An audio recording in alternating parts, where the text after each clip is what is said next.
Today in the show, we're going to continue looking at the latest run of The Runaways by looking at the story Runaways, Best Friends Forever. And I'm also going to kind of give my initial impressions of season 2 of The Runaways because you guys won't leave me alone for a review. A review's coming, but this will have to do for now.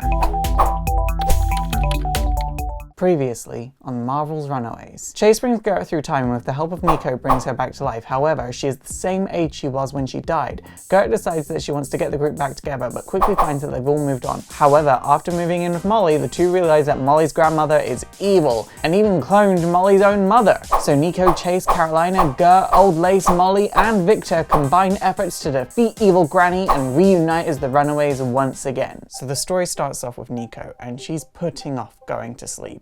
She absolutely hates that she has to hurt herself so she can summon her staff. But what she hates more is feeling it slither back inside of her. Sometimes this feeling is so intense that it wakes her up from her sleep. And she can actively feel it inside of her. Like it's not a physical presence, but it's like someone else's soul is inside of her body. Gert sees Nico and tries to be like, hey, what's up? And Nico just storms off because she wants to tell someone, but she knows that it's something that none of them could ever understand. Then we go to Chase. He's putting on a suit because he has a job interview and he doesn't know how to tie a tie. And by the time he makes it downstairs, Molly announces that she's gonna be late for school. And this shocks everyone. She explains that she's already missed 3 days and she has band and soccer practice. And that's when Gert steps in and is like, you're a runaway. If you go to school, they're gonna take you away. And that's when Chase is like, hey, Nico, why don't you use your staff to legally adopt Molly? Nico at first is like, no, I'm not gonna cast a spell to adopt Molly, but then she's like,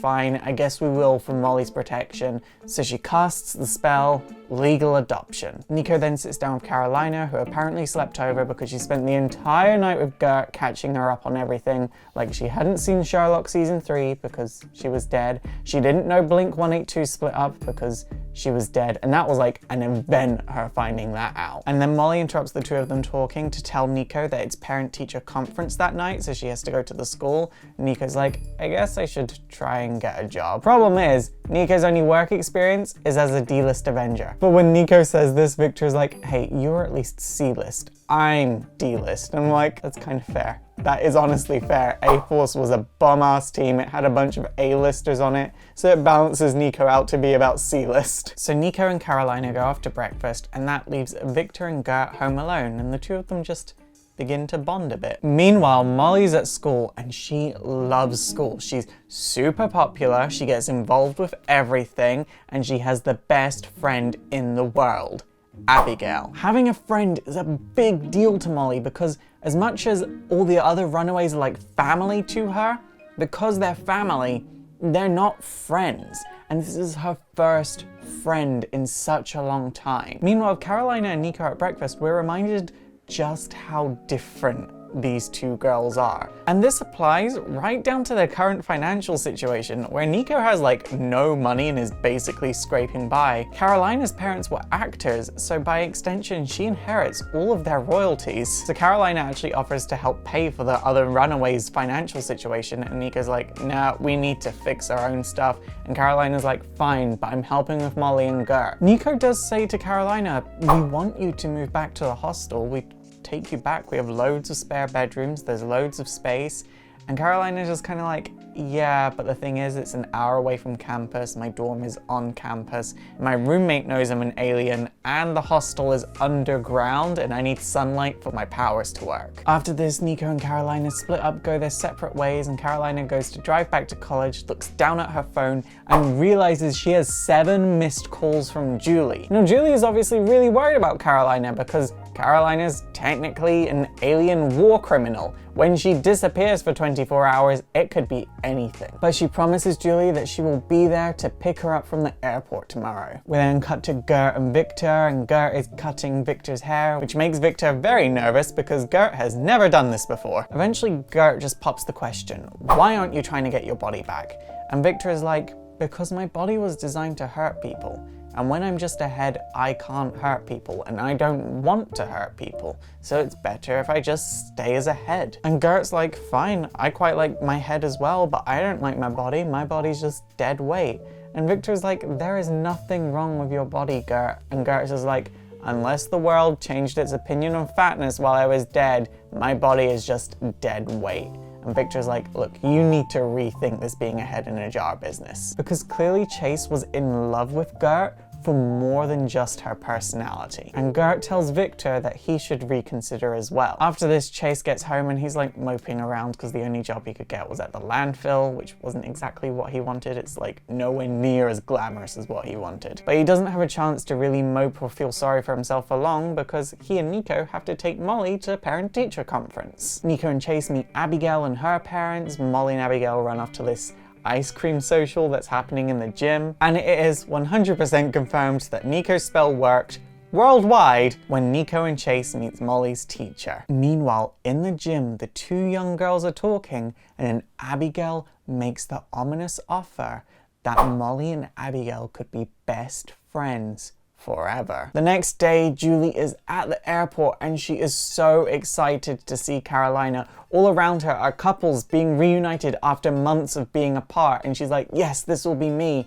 And she looks down at her phone and sees that she has a text from Carolina saying, meet me later, I have to pick up Molly from school. Meanwhile, with Molly, it turns out that Abigail has been 13 since 1964. She has this magical cupcake that if Molly eats, she will stay 13 forever as well. Abigail thinks being 13 is great. You're old enough to understand most things, but not really old enough to care about them. Molly's obviously really apprehensive because this is a huge decision, and before she can really make a decision, Abigail forces the box with the cupcake in it into Molly's hands. Carolina turns up and Molly has to go away. Later on, back at the hostel, Nico is cleaning up in panic mode because she doesn't want Julie Power of the Power Pack to think that they live like slobs. Meanwhile, everyone else is just watching TV because they genuinely don't care. Victor even says, she won't blame me. Nobody blames the head.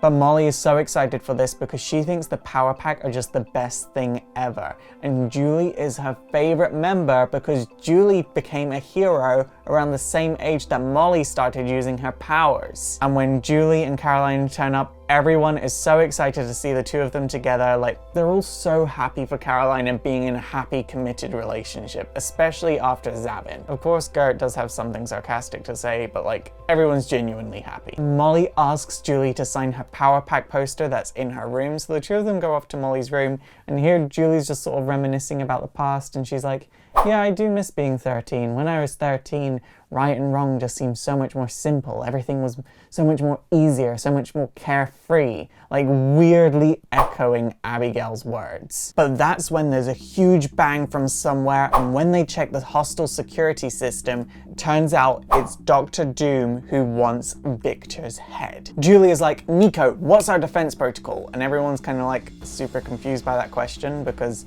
they're not a hero team. They're runaways. They run away. But things get to a point where they literally have no choice but to fight. So they all go out there and Chase is taken out within like 2 seconds. Doom grabs hold of Molly and Julie turns around to Caroline and is like, okay, so what's our plan?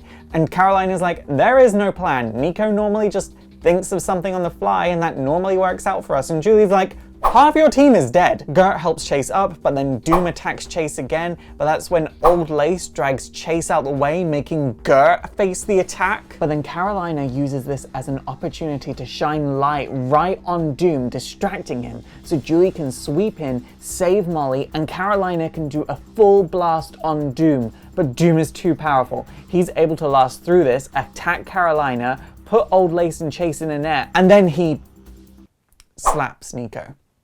By the time everyone else runs inside, Doom has Victor in his hands. But it turns out it's actually a Doombot, and this Doombot is like best friends with Victor from the time that they were in the Avengers together. This Doombot was actually made good by Hank Pym, so Victor and the Doombot started a Victor Club together because they're both called Victor. And Chase is just like, my name's Victor and nobody asked me to join the Victor Club.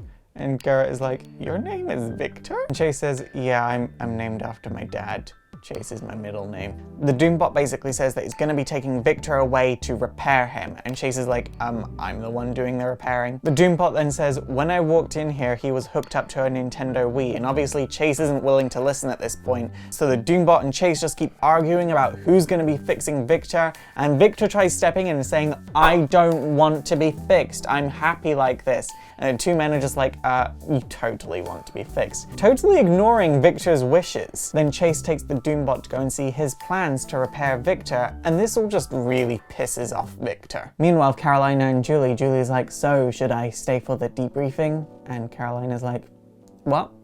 And Julie's like, the debriefing, don't you talk about what you just did so you can improve for next time?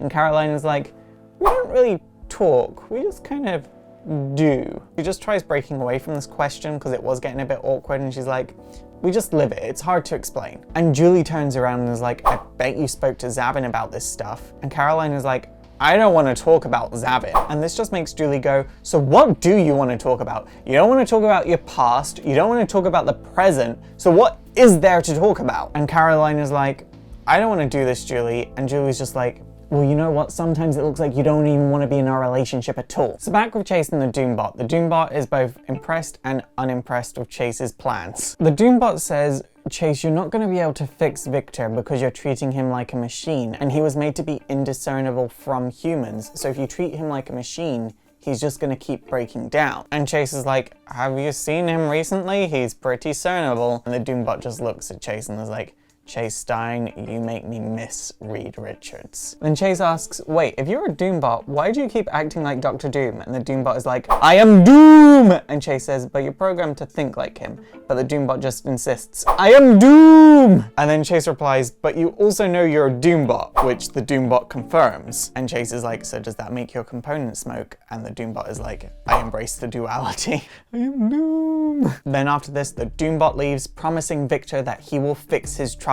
And Victor's like, I'm not troubled. We then go to Molly, and at band practice, Abigail is like, so did you eat the cupcake? And Molly's like, no, not yet. And Abigail totally freaks out on Molly, saying, if you don't eat that cupcake, you'll never be able to be the same again. You won't be able to be cute anymore, and what will your identity be if you're not cute? She then says, I shared my secret with you, so if you don't eat that cupcake, we can't be friends anymore. This leaves Molly feeling super conflicted, so she even asks Chase for advice in a super vague way when he's driving her home from school, but it's Chase, so that didn't go the way she was planning. She eventually just sort of dots around the house asking people for advice in a vague way, and none of them really help her.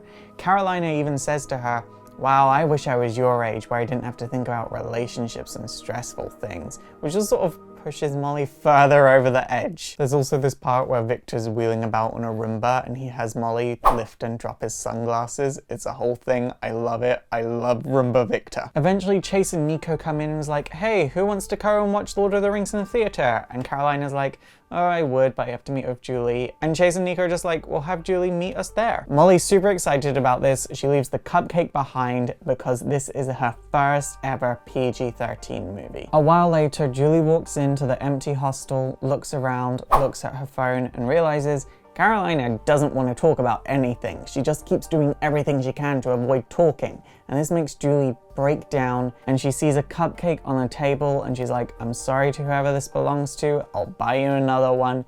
And she eats the cupcake. So when everyone gets back from the movie, they're all shocked to see a 13-year-old Julie Power sat on their sofa having an emotional breakdown, demanding to know what they did to her. Flashback to 1964.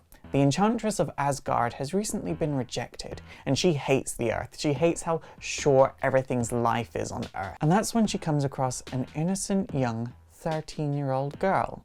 And she gives the girl a box, and inside this box is 2 cupcakes and 1 vial. Now these 2 cupcakes will give 2 people the chance for eternal youth. However, there is 1 vial, and this 1 vial gives one of them the chance to change their mind. Naturally, the girl ate one of the cupcakes and she stayed 13 forever, and this was Abigail. And at first she was just kind of treated like a normal girl that hit puberty late, but it was very clear to her parents over time that their daughter wasn't going to age, and after a while they just kind of embraced it. They had an eternally 13-year-old daughter. She wasn't maturing mentally, she wasn't maturing physically. She was always going to be 13 years old. And they were fine with that. Back with Julie, she's crying, Caroline is freaking out, and Julie's like, see, this happened because you never listen, and that's why I came over today, to break up with you because you never listen. And Caroline is like, no, I can fix this. And Julie's like, I don't want you to fix this. I've already called my brother, I've already called the Avengers, they're gonna fix this. And that's when Molly reveals that the cupcake was actually hers. And Nico and Chase are shocked by this, and they say, young lady, you're gonna tell us everything right now. So Molly tells them all about Abigail and about staying 13 forever, and this freaks everyone out. And Gert is like, Molly, why would you eat an alien witch god cake? And Molly's like, I wasn't gonna eat it. I was just thinking about eating it. And Nico's like, what the hell? Why would you even think about eating it? Nico offers to do a spell to try and turn Julie back, and then Julie tells Nico to drop dead. So it's decided that they're all gonna go pay Abigail a little visit. When they're outside of Abigail's house, Nico pulls Gert aside and is like, look, I can't hurt myself to summon my staff anymore. I just can't bring myself to do it. So if I need my staff, can I rely on you to hurt me? And Gert is like, Nico, we're not gonna need your staff. It's a 13-year-old girl. We just need to pull on her pigtails and tell her One Direction broke up. And Nico's like, Gert, One Direction broke up ages ago.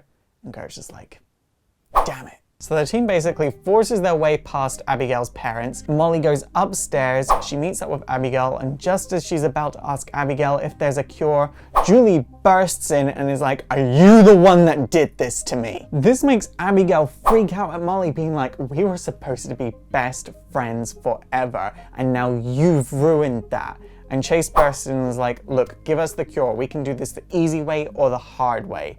And Abigail's like, I will take the hard way, and reveals that she is a master of like tons of martial arts because she's been around for quite a while at this point. And to cut a long story short, the team basically get thrashed by a 13-year-old girl. But then Victor finds a vial and asks about it. Abigail freaks out uncharacteristically, so everyone's like, that's the cure. And Abby's like, you can't have that. That means I'll be stuck like this forever, and when my parents die, I will be alone. And this makes Carolina hesitate because she's like, we can't hurt Abby to help Julie. But both Gert and Nico are like, she chose this life. Julie didn't choose this life. Plus, Abby has had 50 years to change her mind. So Gert snatches the vial out of Carolina's hands and hands it over to Julie. This restores Julie to her adult age, and Abigail breaks down crying, knowing eventually she will be alone in the world. Everyone just sort of feels like that this was a half victory, and no one says anything on the way home. When they get home, Carolina and Julie finally talk, and Julie's like, I always feel like I'm the last thing on your mind. And Carolina's like, Julie, I do love you. And Julie's like, I love you too, Carolina, and we will always be friends, but we just can't be together. And the two break up there. And that's where the story ends. There are technically 2 more issues that are part of the story arc, but they more serve to bridge into the next story, and I'll be covering those in a few weeks' time. I do just want to explain something about when I cover Runaway stories. I won't ever cover a Runaway story unless the trade paperback is out. That's my particular rule for Runaways. I'm not willing to bend to that. So as much as this story's been done for a while, the trade paperback only came out at the end of October, early November, which is why I'm only covering it now. The next trade paperback doesn't come out till about March, so I won't be covering the next story till about March. However, until then, I do have some Runaways content planned, including talking about the TV show. So my initial impressions of season 2. I think season 2 is actually stronger than season 1. I'm going to list 3 reasons why. I'm going to keep these vague and I'm going to keep this short because this is actually quite a long video. I wasn't expecting it to be this long. But number 1, it's really displaying why Nico is the leader of the Runaways. She's not strategic, but the person that is your strategist isn't always your leader. And Nico is just more of a natural born, hey, let's bring everyone together kind of person. Number 2, at the time of filming this, I've only seen up to about episode 5. I'm filming this around Christmas. By the time this video is up, I probably would have finished the season, but I've only seen up to about episode 5 so far, and I like how it's displaying how Alex is kind of a shitty person. The problem I had with season 1 of The Runaways was that it was sort of like being a bit too forgiving of Alex, and I was just kind of like, This is the guy that tried to sacrifice all of his friends so he could bone a girl.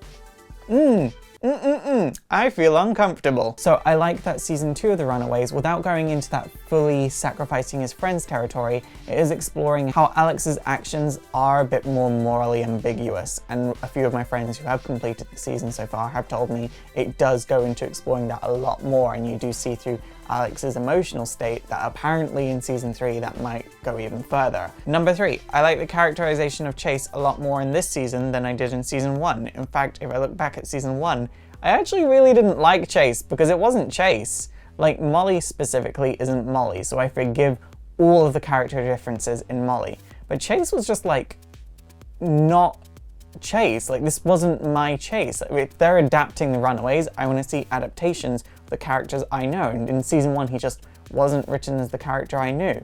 Whereas in season 2, it's more like him. It's a push in the right direction. And I feel like if they keep this up by season 3 or season 4, if they get one, we could see like a proper adaptation of Chase, because like just look at this dumb face.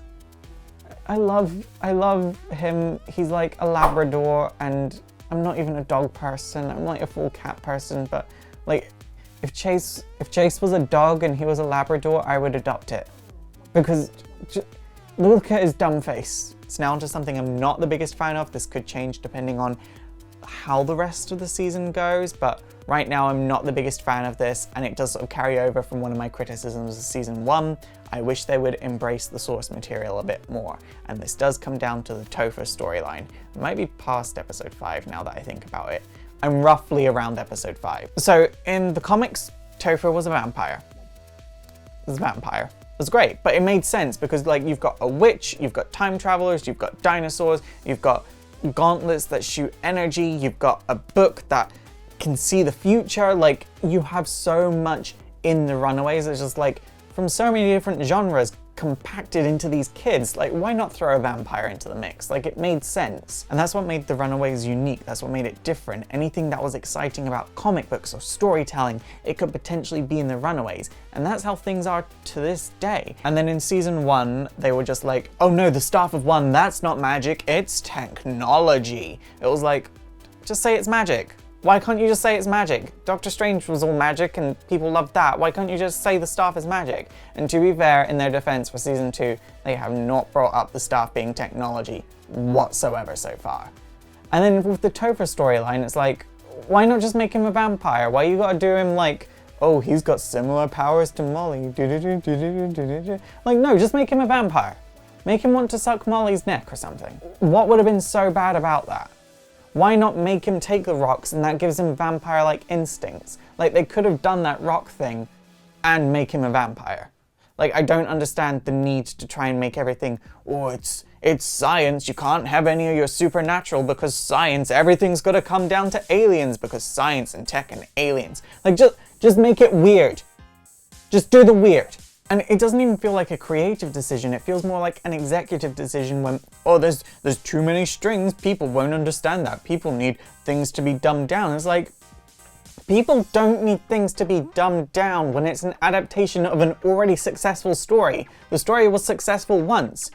Do that, but in motion. And yet expand it out a bit. I love how they've expanded things out a bit. I love how they fleshed things out. But they didn't need to strip down what made the story truly unique. And so this is my one issue, but it's a big issue. I still love The Runaways, I still support it wherever I can. It is still my favorite Marvel TV show, but this is my biggest criticism. It doesn't embrace its source material in the same way something like Jessica Jones truly embraced its source material. And I really feel like it could be improved if it did that. But I will admit, so far in season 2, the Topher storyline is the only place I've seen where they haven't really embraced the source material. Everything else is weirder. They've established Gert has a psychic link with Old Lace, which they didn't establish in season 1. In season 1, it was just kind of like, she could tell Old Lace what to do. Now it's like evolved into a psychic link. I like that. Chase, he's slightly dumber. I like that. That's embracing the source material. They haven't mentioned the Staff of One being technology once. In fact, they've said spells several times as if it is actually magic. And I hope they keep that up and take that to the next level. So there are just certain things like that that they could do better in. And I really hope that trend continues through season 3 and season 4. But for the Topher storyline, I'm like, just why wasn't he a vampire? I just can't find a logical reason not to make him a vampire. I get so passionate about this because so many people see comics as a lesser form of storytelling. They see it as childish, they see it as simplistic, when actually if you look at the stories and you actually embrace the material of the stories, you see it's not simplistic. And in fact, comics lead the way for TV, not TV leading the way for comics. Comics lead the way for film, not film leading the way for comics. It's always been comics have been about 5 steps ahead of everything else. And I kind of wish that would be embraced a bit more. But I was planning on doing weekly recaps of Runaway Season 2, and then it turned out it was all released at once. So I'm just gonna go and act like it's coming out every week from the first week of January anyway. So I'm gonna cover each episode by episode, and like do a proper full review on each individual episode because I want to. So you have that to look forward to. It's super effective! Okay guys, that is it for today. So what did you think of the story of the Runaways, and what do you think of Runaway Season 2? Please leave in the comments down below. Also don't forget to thumbs up, subscribe, do all of my social links. Check out my Patreon. If you want to pay just $1, you get a full day early access to my videos. And seriously, it helps me make more content.